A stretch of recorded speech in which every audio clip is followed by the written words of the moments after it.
Indonesia untuk Kerajaan Arab Saudi dan untuk Mesir. Oleh karena itu, mari kita simak kondisi di Arab Saudi dan di Mesir selengkapnya. Assalamualaikum warahmatullahi wabarakatuh.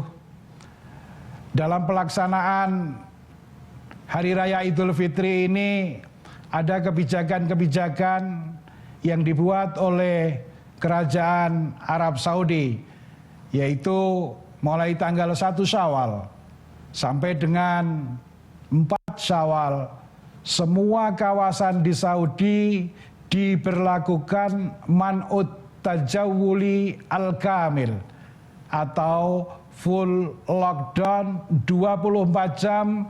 Semua yang tinggal di Arab Saudi tidak boleh keluar, dan semua masjid di semua wilayah Kerajaan Arab Saudi, mulai dari ujung timur kota Damam sampai ujung barat kota Jeddah, dari ujung selatan kota Najran sampai dengan ujung utara kota Jauf, tidak ada satu masjid pun yang dibuka untuk pelaksanaan sholat Idul Fitri.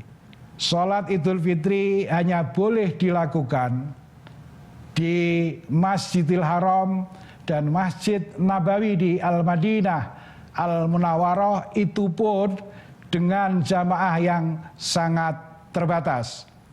Saudi memperlakukan aturan ini bahwa tidak boleh melaksanakan sholat Idul Fitri di masjid dan musola seluruh wilayah Arab Saudi dengan berdasarkan sebuah kaidah yang sangat terkenal, dan kaidah ini sering dibaca oleh bapak-bapak kiai kita, para ulama-ulama kita, kawan-kawan santri, para akademisi di Indonesia, yaitu sebuah kaidah yang ditulis oleh Jalaluddin Suyuti dan juga Ibnu Nujaim Al-Hanafi, yang kedua-duanya ini menulis kitab dengan judul yang sama, yaitu Al-Ashbah wan Nadhair.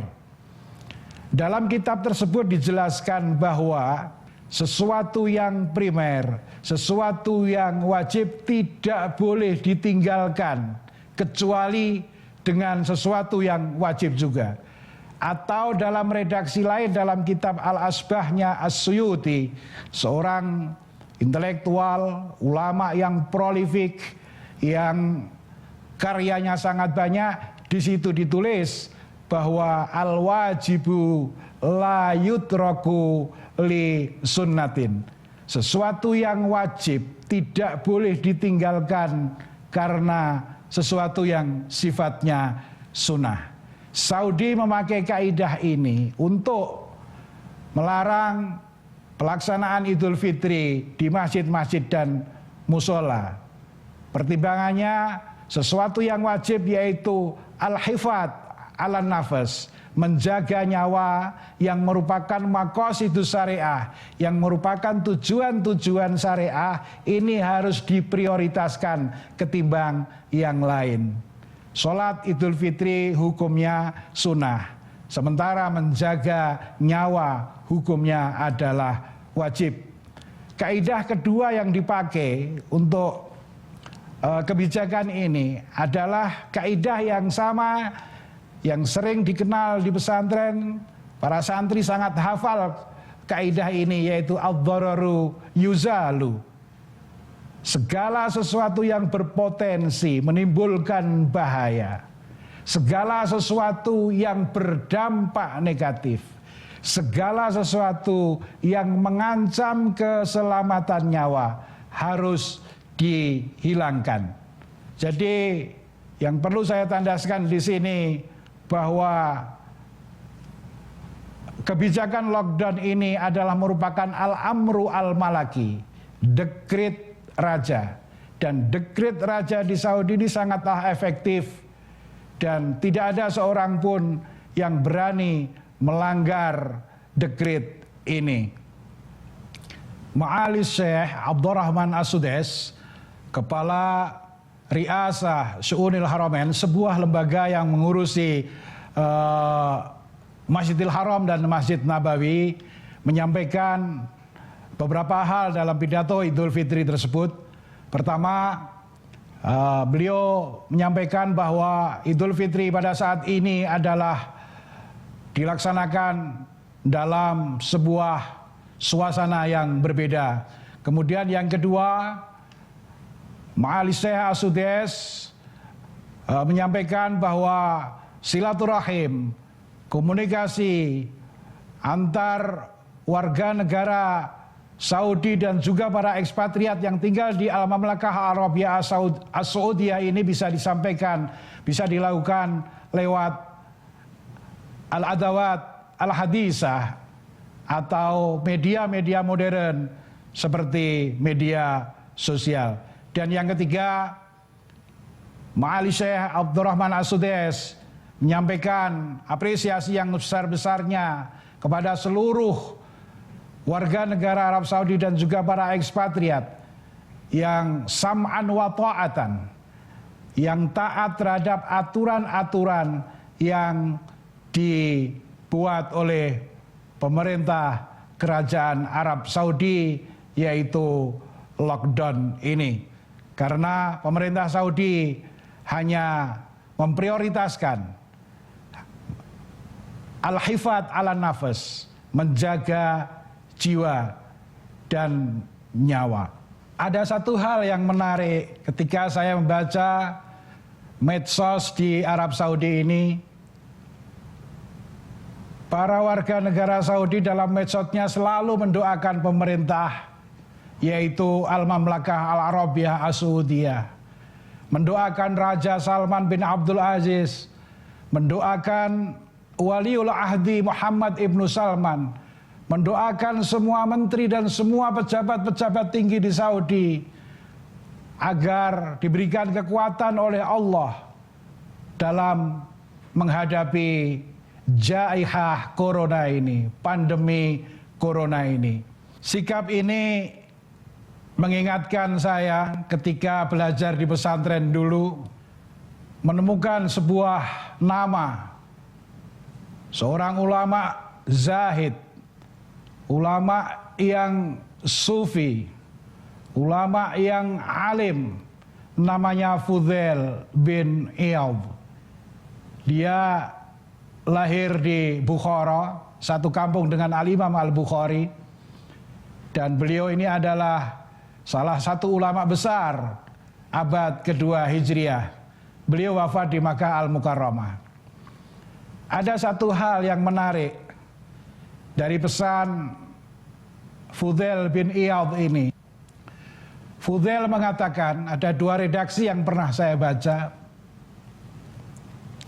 Lau annali da'watan mustajabatan ma ja'altuha illa fis sultani.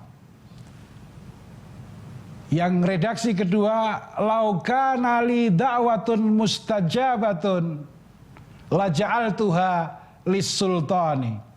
Artinya, Fudail mengatakan, kalau saya memiliki satu saja doa yang mustajab, doa ini akan saya pakai untuk mendoakan pemerintah. Doa ini akan saya pakai untuk mendoakan sultan. Al-Imam Al-Fudail Ibnu Iyad, ketika ditanya kenapa harus pemerintah yang didoakan, beliau menjawab, dengan kita mendoakan pemerintah, maka dampak kemaslahatannya adalah sangat besar, yaitu kemaslahatan rakyat, kemaslahatan bangsa. Karena mereka tahu bahwa semua pemerintahan itu pasti berprinsip pada tasarruful imam ala ra'iyah manutun bil maslahah. Semua effort, semua usaha pemerintah selalu diarahkan untuk kemaslahatan rakyat, kemaslahatan bangsa. Ini pesan ini yang perlu kita adopsi. Kita doakan pemerintah kita doakan Pak Presiden Jokowi, Pak Wapres Kiai Haji Ma'ruf Amin, semua menteri, semua pejabat, semua gubernur, semua bupati, agar diberikan kekuatan oleh Allah untuk bersama-sama menghadapi pandemi corona ini. Karena apa? Hanya dengan kebersamaan, hanya dengan togetherness, hanya dengan nahnuwiyah, hanya dengan kekitaan, kita dapat menghadapi dan melakukan global war on combating corona. Nahnuwiyah, kekitaan, togetherness adalah merupakan energi dahsyat kita untuk melangkah. Saat ini dalam menghadapi pandemi corona, hilangkan keakuan kita, hilangkan diksi kekamuan, hilangkan diksi kemerekaan, hilangkan diksi kediaan. Yang ada hanya satu, yaitu kekitaan. Kekitaan yang akan kita jadikan sebagai energi dahsyat untuk bersama-sama menghadapi pandemik ini. Dan saya yakin pandemi ini akan berakhir. Karena Rasulullah SAW pernah bersabda yang diriwayatkan oleh seorang ulama yang lahir di Bukhara, di Uzbekistan, dalam Sahihul Bukhari. Ulama Al-Imam Al-Bukhari menulis, ma anzalallahu da'an illa anzalalahu sifaan. Allah menurunkan penyakit, wabah, pandemi, pasti Allah akan menurunkan obat untuk penyakit tersebut. Saudara-saudaraku sebangsa dan setanah air, dengan mengedepankan roh kekitaan, kita taati semua aturan-aturan yang sudah dibuat oleh pemerintah Republik Indonesia dalam menghadapi COVID-19 ini. Kita taati protokoler yang sudah ditetapkan oleh pemerintah, karena pemerintah hanya bertujuan segala effort yang dilakukan selama ini adalah untuk kemaslahatan bangsa. Mungkin ini yang bisa saya sampaikan. Wa akhiru da'wana alhamdulillahirabbil alamin. Wallahul hadi ila sawa'is sabil. Wassalamualaikum warahmatullahi wabarakatuh.